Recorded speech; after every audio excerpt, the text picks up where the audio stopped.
નમસ્કાર મિત્રો, સ્વાગત છે તમારું માર્કેટ બુલેટિનમાં।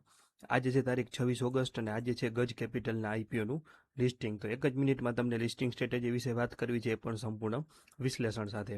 વાત કરીએ ગજ કેપિટલની, તો ગજ અલ્ટરનેટિવ એસેટ્સ મેનેજમેન્ટના આઈપીઓનું 160 રૂપિયાના ઇસ્યુ પ્રાઇસની સામે 173 થી 176 રૂપિયાની રેન્જમાં આશરે 8%થી 10%ના પ્રીમિયમ સાથે લિસ્ટિંગ થવાની પ્રબળ શક્યતા છે। આ અમારું અંગત ગણિત છે।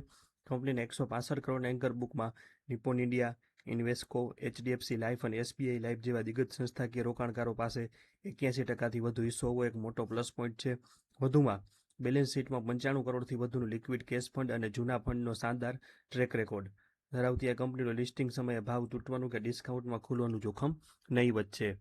બીજી તરફ કંપનીનું બિઝનેસ મોડલ શુદ્ધ પ્રાઇવેટ ઇક્વિટી ઉપર આધારિત હોવાથી, એટલે કે એઆઈએફ ઉપર આધારિત હોવાથી તેની 47% આવક ફંડના નફા ઉપર નિર્ભર કરે છે।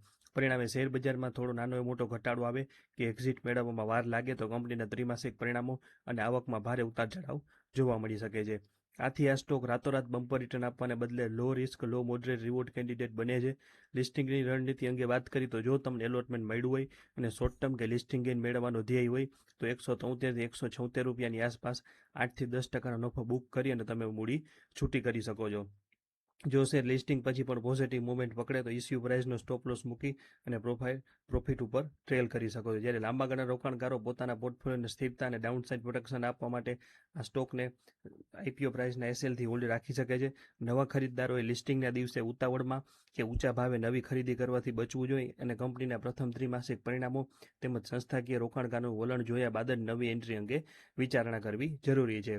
અંગત રીતે અમને આઈપીઓમાં એલોટમેન્ટ મળ્યું નથી।